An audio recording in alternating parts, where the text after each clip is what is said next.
name's Eli. This is my presentation on neural correlates of musical anhedonia, which was a study conducted by Noelia Martinez Molina and two other researchers from Barcelona, Spain, as well as Robert Zatorre, who is a researcher from Canada.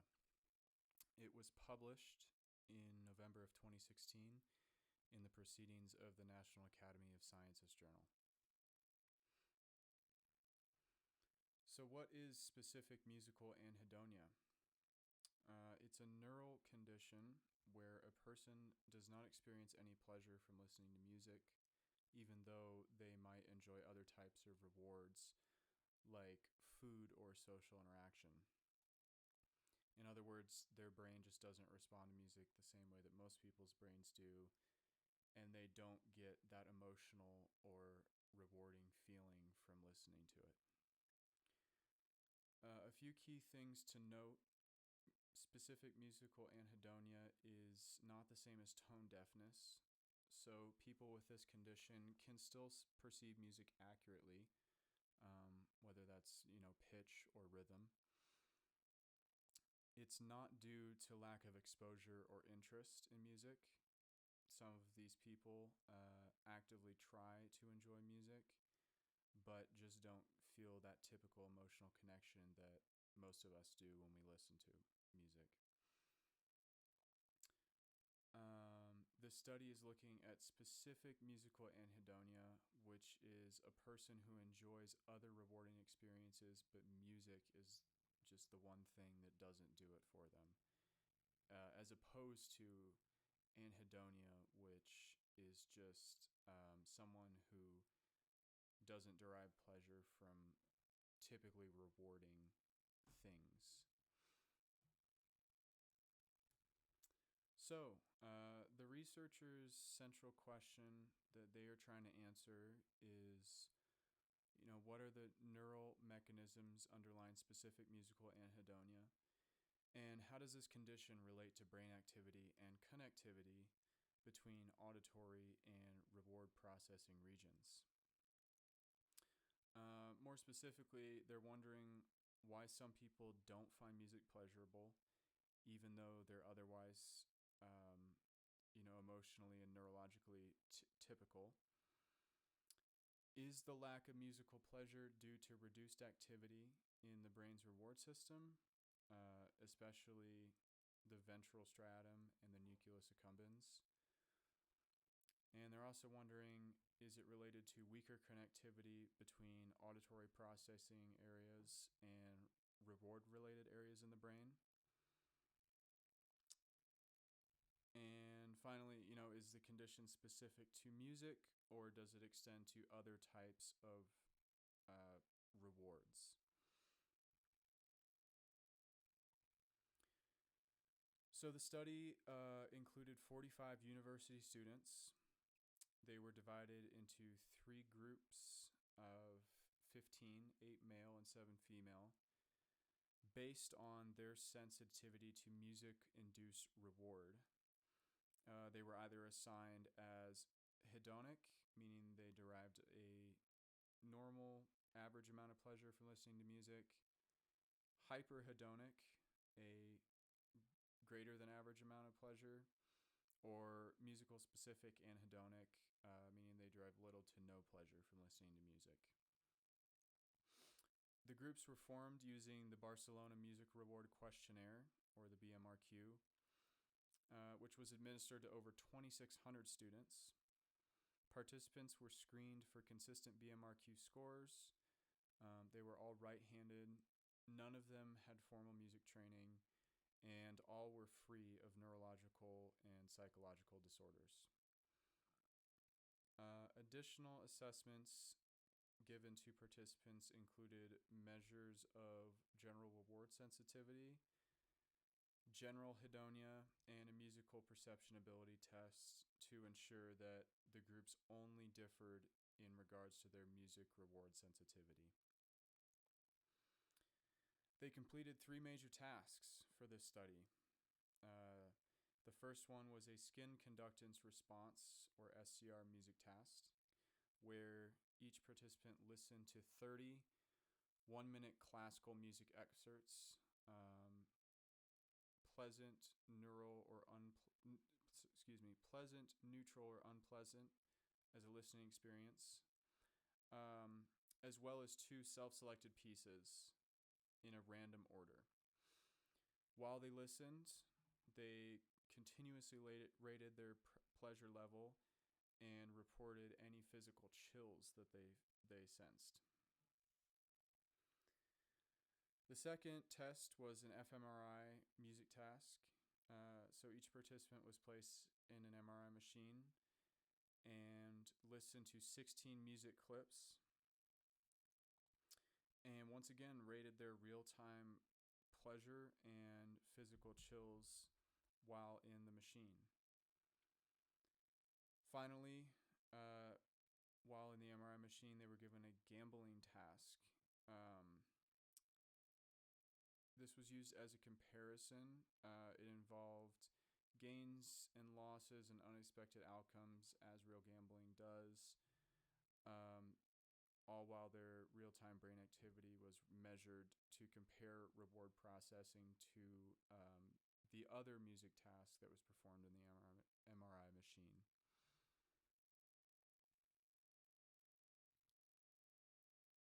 So, these 3 graphics demonstrate the findings of the SCR and fMRI music listening tests. Again, participants completed a music listening task involving 32 excerpts, 10 pleasant, 10 neutral, 10 unpleasant, and 2 self-selected pleasant. To accommodate musical specific anhedonia, participants who struggled to choose pleasurable music for their 2 self-selected excerpts. Most excerpts were pre-rated by an independent sample of 65 non-musician students. During the listening, participants reported their real-time pleasure levels and rated each excerpt on various dimensions, including global pleasure, familiarity, emotional valence, arousal, and chills. So in this first figure here, this shows behavioral responses to music reward in 2 sessions, the SCR test and the fMRI test, which are seen on graph A and graph C here. The A and C graphs show the proportion of responses linked to chills and high pleasure ratings compared to BMRQ scores, or the Barcelona Music Reward Questionnaire scores, which is on the x-axis down here. Graphs B and D are global liking ratings of music excerpts, sorry about that, compared to BMRQ scores. Also important to note that the black dots, A and H, those are participants who are musically specific musical anhedonic. The gray squares are participants who are deemed hedonic, and the light gray triangles are hyperhedonic participants. Sorry about that. Figure 2 down here are it shows results from the skin conductance response experiment. So again, we have the red circle for the anhedonic, green for the hedonic, and blue triangle for the hyperhedonic. The A and B scatter plots show relationships between chill intensity and duration compared to overall BMRQ scores, again on the x-axis there. The solid black line in the middle here represents linear trends, and the dotted gray lines show 95% confidence intervals. Graph C is a bar graph that shows the mean slope of a regression analysis using pleasure ratings to predict SCR, or skin conductance response. The slope increases across groups from ANH to HHDN, which is indicating that there's a greater physiological responsiveness to pleasure in those who are more sensitive to music, meaning the hyperhedonic participants. And finally, figure 3 over here presents skin conductance responses associated with the different online ratings experienced by the 3 groups for the 16 excerpts used as stimuli in the fMRI music scanning task session. Again, consistent with previous findings, the SCR curves show that in all conditions, music-specific anhedonic participants, that group had a lower amplitude of measured chills than amplitudes of the other 2 groups. So moving on, during the fMRI session, participants completed, in addition to a music listening task, they completed a monetary gambling task, which simulated wins and losses and unexpected outcomes of gambling. And they provided real-time pleasure ratings while participating in each of these tasks, and their brains were reward responses were tracked in real time. So figure 4 over here, this highlights brain activation differences related to musical pleasure and monetary reward in individuals with varying sensitivity to music reward, particularly those with musical anhedonia.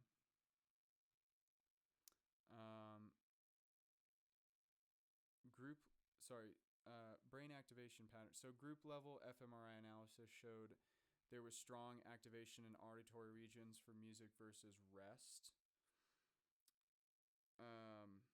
There is a parametric effect of musical pleasure showing brain activation increases with higher pleasure ratings, and a parametric effect of monetary feedback in the gambling task. That's in the A section here. In conjunction analysis confirmed overlapping activation between the music and the gambling task. In the middle, this B section, the ventral striatum responses, these bar graphs show a linear increase in signal within the left and right ventral striatum as musical pleasure increases and as monetary rewards increase, meaning from loss to gain. And then finally in C at the bottom here, this section, this is group and task interaction. So there's a significant interaction in NACC activation based on both group meaning anhedonic, hedonic, or hyperhedonic, and task type, meaning music versus gambling. Key findings show that anhedonic participants showed blunted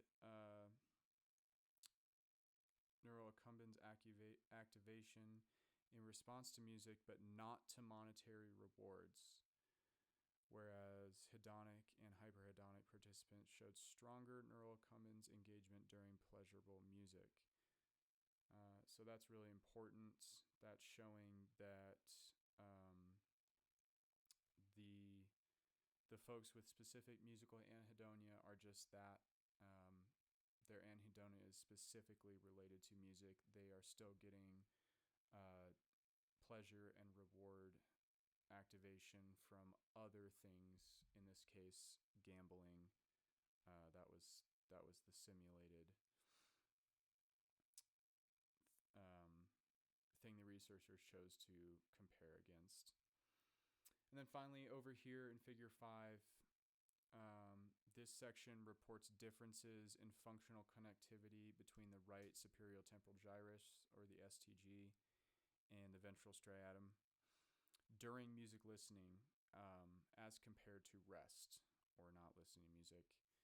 And this is across all participant groups with varying sensitivity to music reward. In this graph, the hyperhedonic group showed significantly stronger coupling between the right superior temporal gyrus and ventral striatum than the anhedonic group during music listening. That's in section A up here up top.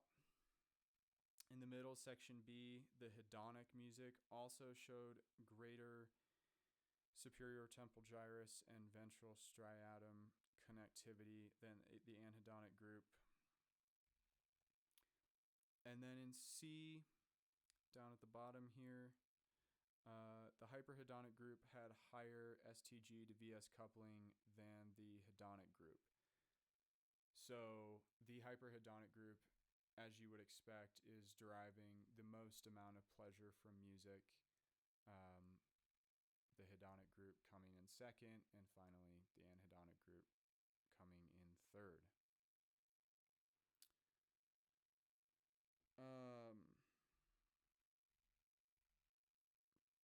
So the fMRI results, music versus rest contrasts revealed expected activation in bilateral superior temporal gyrus, or the STG, showing similar auditory processing across all groups regardless of musical sensitivity. Pleasure-related brain activity based on real-time ratings in the MRI machine showed increased activation in the left nucleus accumbens, a core region in the brain's reward system. There was a linear increase in the nucleus accumbens and ventral striatum activation corresponding with increasing pleasure ratings. In the gambling test specifically, activation of the bilateral ventral striatum was modulated by reward magnitude and valence. And conjunction analysis confirmed shared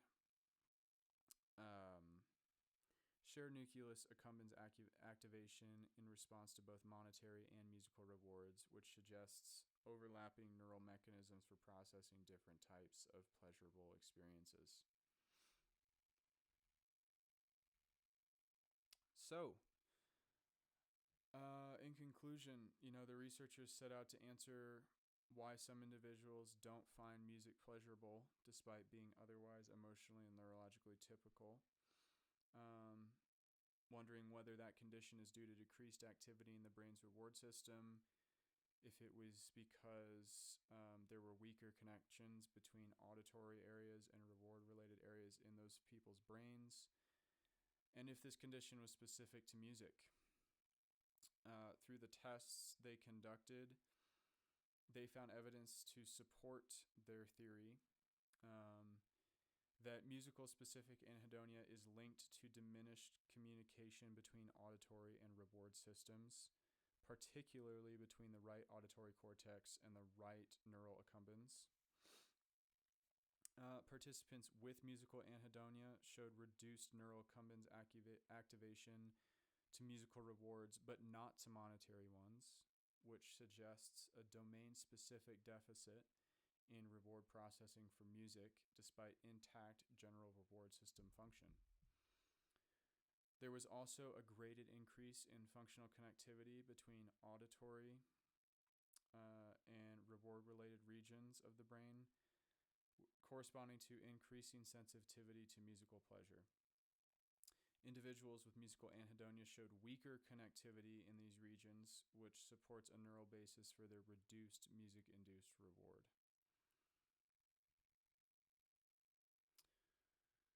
So overall, this study provided a really interesting look into music-specific anhedonia and gathered some meaningful data that allows us to better understand why and how this condition occurs. The ability to enjoy music arises from top-down integration between auditory perception and reward processing. And disruption in this link explains specific musical anhedonia. It provides a model that could extend to understanding other forms of specific reward deficits.